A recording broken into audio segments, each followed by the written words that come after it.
Bonjour mesdames et messieurs, bonjour messieurs les présidents, bienvenue à la capitale.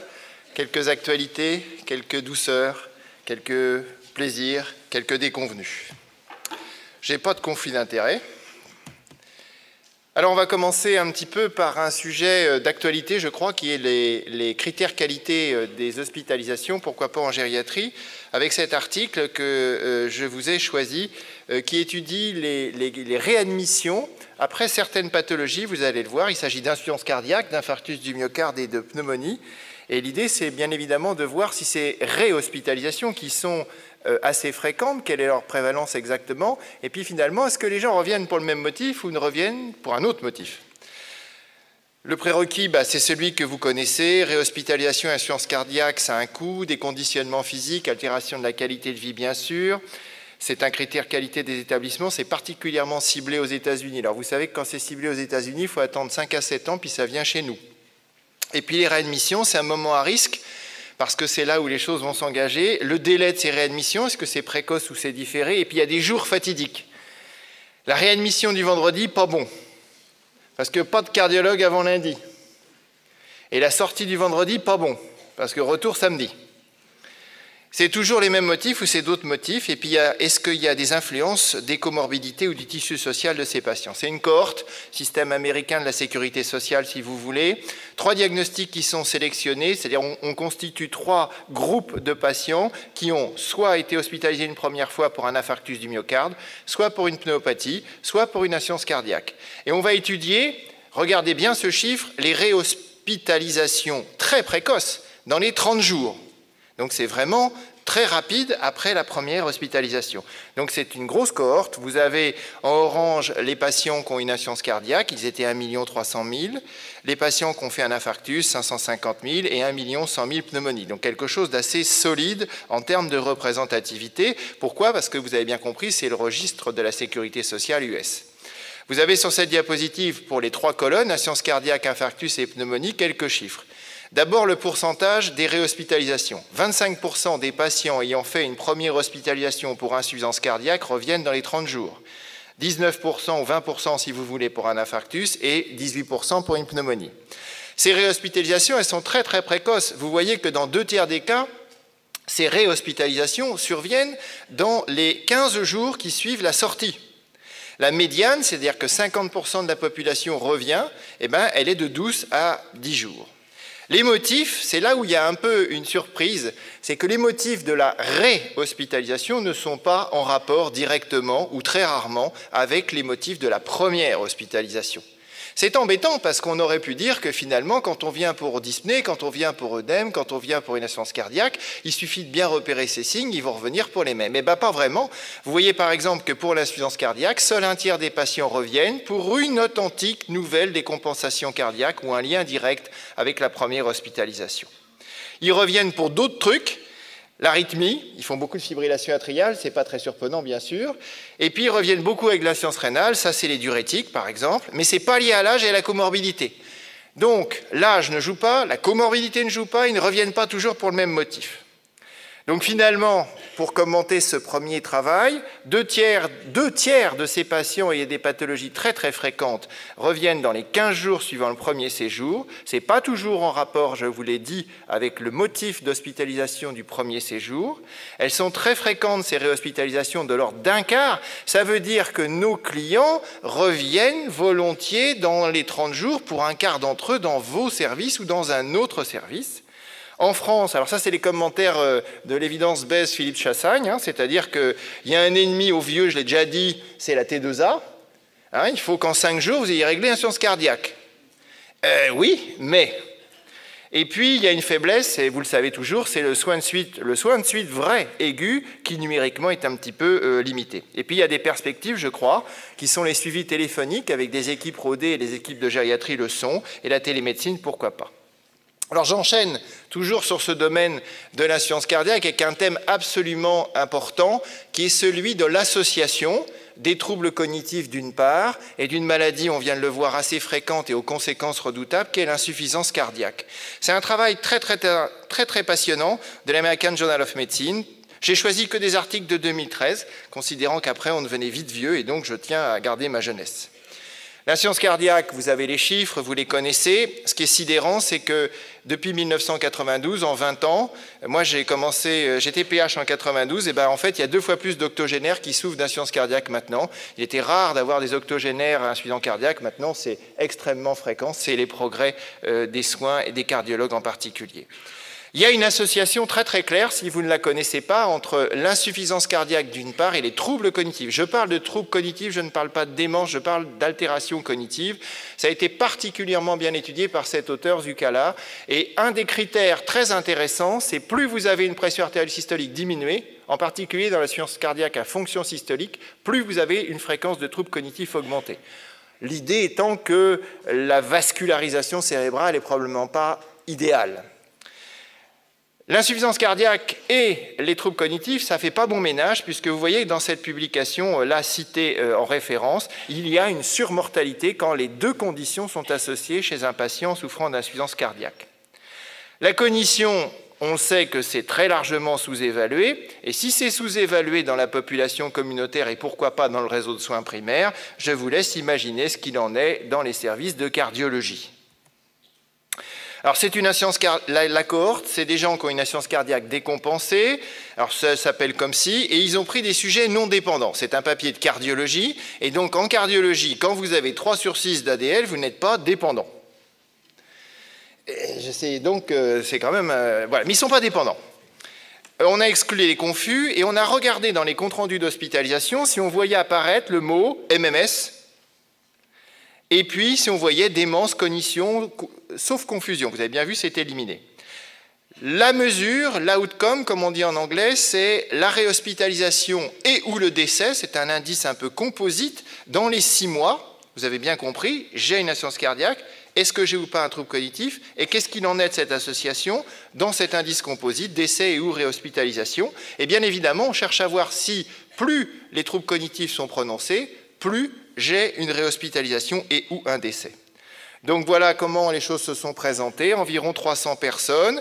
On voit apparaître le mot évaluation cognitif, où on voit apparaître cognition normale, vous avez la répartition, 150 tout va bien, et 132 c'est anormal, on dit trouble cognitif, trouble de l'orientation et des petites choses comme ça. À gauche, vous avez les modérés, ils étaient à peu près 54%, et donc 46% avec des troubles cognitifs modérés à sévères. C'est cette diapositive qui est importante. Le fameux indice composite décès ou taux de réhospitalisation au cours des 6 premiers mois, si je ne repère rien, je n'ai pas cherché de troubles cognitifs, donc par définition, il n'y en a pas. Eh bien, j'ai une probabilité de décéder ou de revenir à l'hôpital de façon précoce multipliée par 1,5, c'est significatif. Si j'ai un repérage, alors c'est là où ça peut être complété, ça ne change pas grand-chose, parce que ce n'est pas significatif. Par contre, plus la sévérité du trouble cognitif est prononcée, c'est la dernière ligne, plus cet indice de mauvais pronostic, réhospitalisation ou décès, augmente. Et cela, après un modèle mathématique que je vous épargne, où on rentre tous les cofacteurs que peuvent être l'âge, le sexe, la fonction rénale et la consommation d'ARA2 ou d'IOC. Ce que cette étude suggère, c'est que si je néglige un trouble cognitif, la conséquence sur la santé, la survie, la réhospitalisation est importante et elle est d'autant plus marquée, surtout marquée, si les troubles cognitifs sont très prononcés. Donc il y a une liaison entre l'intensité des troubles cognitifs et les ennuis de santé en termes de survie et de réhospitalisation. Alors il faut savoir que dans ce travail, on ne sait pas du tout qu'est-ce qu'il y a derrière le mot trouble cognitif. On ne sait pas si c'est démence, c'est pas très clair. D'ailleurs, ils disent qu'ils ont exclu les confus, mais on ne sait pas comment ils ont fait, puisqu'il n'y a pas les critères de confusion. Les mécanismes de cette association entre mortalité, réhospitalisation et troubles cognitifs, du moins cités par ces auteurs et que je pense tout à fait valides. D'abord, l'éducation thérapeutique de quelqu'un qui a des troubles cognitifs, ce n'est pas simple. Deuxièmement, l'éducation thérapeutique qui passe aussi par une hygiène diététique, un poids hebdomadaire. Quand on dit que si vous êtes stade 3 ou 4, vous savez qu'1 kilo par semaine, il faut déjà faire attention. Au-delà de 2 kilos, il faut appeler le médecin. Ça, c'est compliqué à faire chez quelqu'un qui a des troubles cognitifs. Faire un régime, pas trop sodé, compliqué, apport hydrique non contrôlé. Et puis je vous ai dit les limites. On ne connaît pas la définition des troubles cognitifs et, pour faire la boucle, on ne connaît pas le niveau de pression artérielle de ces malades à la sortie. On ne sait pas s'ils sont un peu déshydratés. Bref, il y a plein de cofacteurs. Mais je crois que cet article est intéressant pour dire que la cardiologie ne protège pas des troubles cognitifs, contrairement à ce que pensent les cardiologues. Je vous cite là juste ce que le référentiel américain dit. Il est important de faire une évaluation de la cognition chez les patients hospitalisés qui ont une insuffisance cardiaque. Et après, vous avez deux types d'autruches. Celles qui sont fières dans la savane, je pense qu'elles sont gériatriques, et les autres, moins curieuses. Pour ceux, il y en a beaucoup dans cette salle qui sont des brillants gériatres, oncogériatres. C'est un papier, c'est le papier de l'année. Alors celui-là, il m'a rendu un peu dépressif. Je suis déjà sous médicaments depuis quelque temps. Non, c'est pas vrai. Mais quand même, il est très intéressant. Le titre, c'est « La pertinence de l'évaluation gériatrique systématique chez les sujets âgés qui ont un cancer, résultat d'une étude prospective ». Et je viens de croiser Monsieur Berg ici, c'est nos copains de Belgique, où j'espère qu'on va pouvoir se retrouver en 2014. Ce que l'on sait, c'est que la population âgée qui a un cancer, elle est très, très, très hétérogène. Il n'y a pas deux patients qui se ressemblent, quand bien même ils ont la même pathologie tumorale.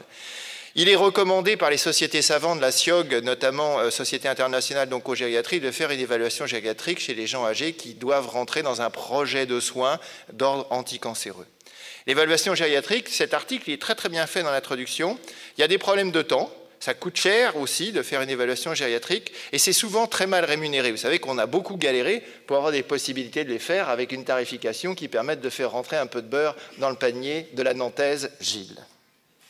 Et puis, il y a la motivation et la conviction des oncologues. Pour ceux qui me connaissent, c'est quand même mes points d'interrogation. Ils ne sont toujours pas résolus.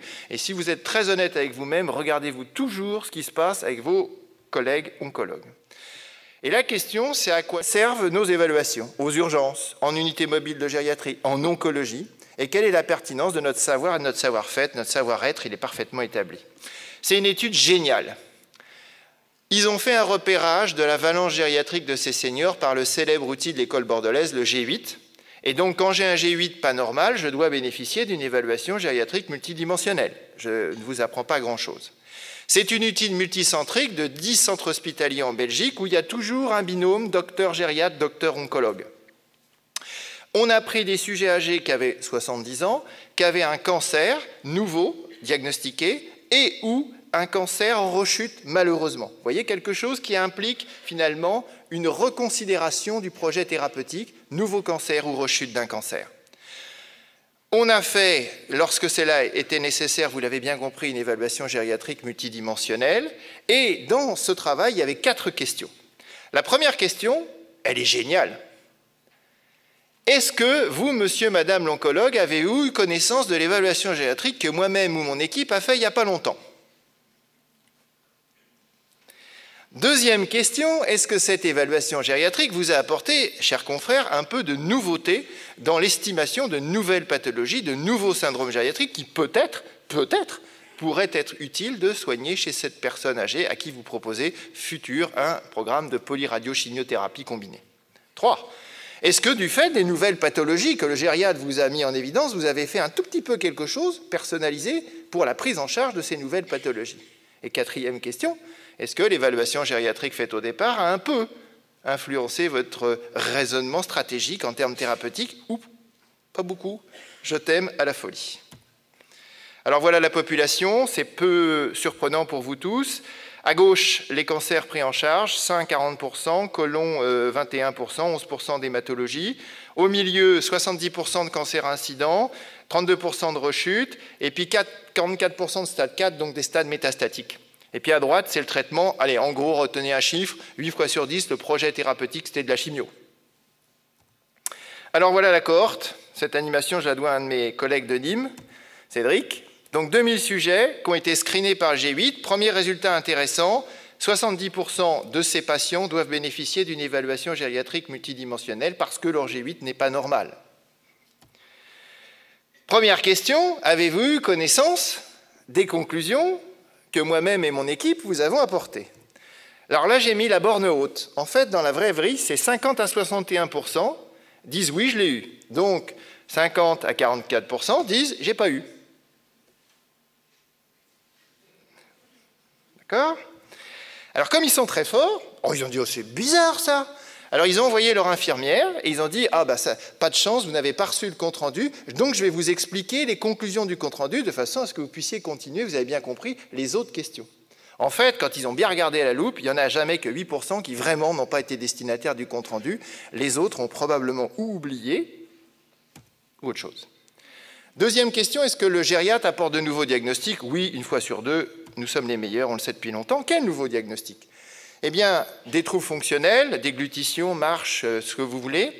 40% de troubles de la nutrition, ce n'est pas très important d'engager un traitement anticancéreux chez quelqu'un qui est à risque de malnutrition ou dénutri. 27% de dépression, un quart de patients, donc ça n'a pas d'impact non plus sur la conduite du traitement en chimiothérapie ambulatoire. Et 20% sont cognitifs. Deuxième conclusion, après l'insuffisance cardiaque qui ne protège pas des troubles cognitifs, le cancer non plus. Et j'en viens à la quatrième question. Voilà. Mes conclusions, vos conclusions, n'ont été utiles dans le raisonnement stratégique qu'une fois sur 4.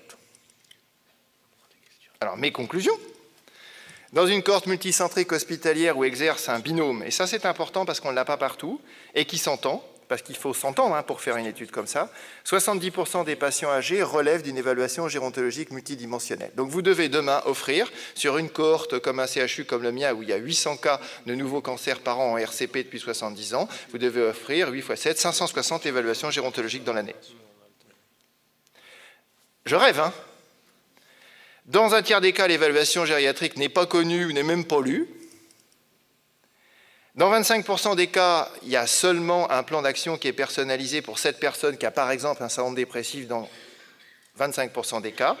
Et puis finalement, l'évaluation gérontologique mobile, ou l'évaluation gérontologique multidimensionnelle, elle n'influence la décision que seulement dans un quart des cas. Donc, il faut une synergie entre oncologue et gériatre.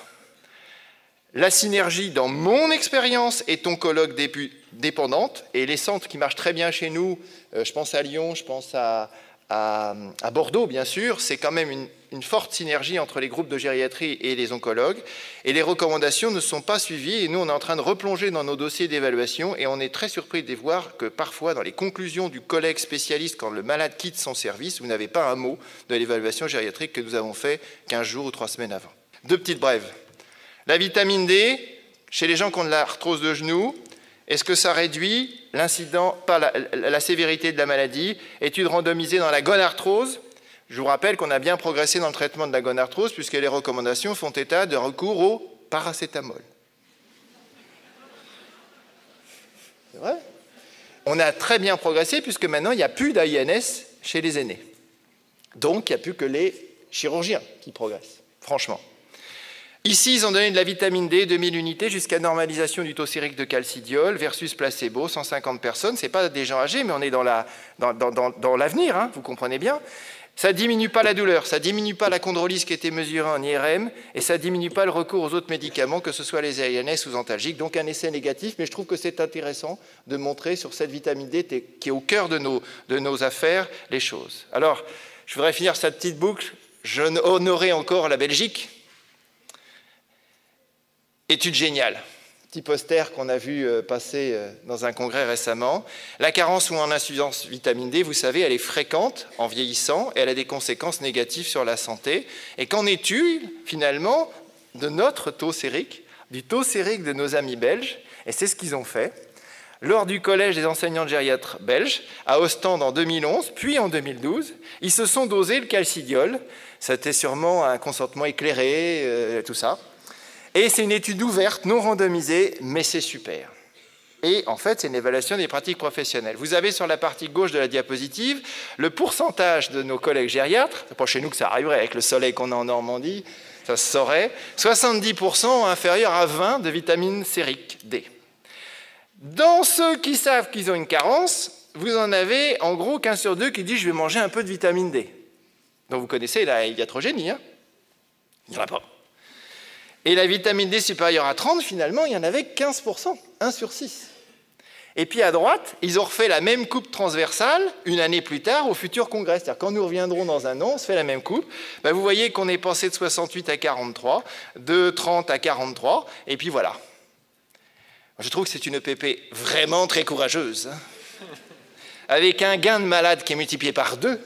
Donc c'est un grand succès thérapeutique. Je vous souhaite un très bon congrès et merci à vous tous.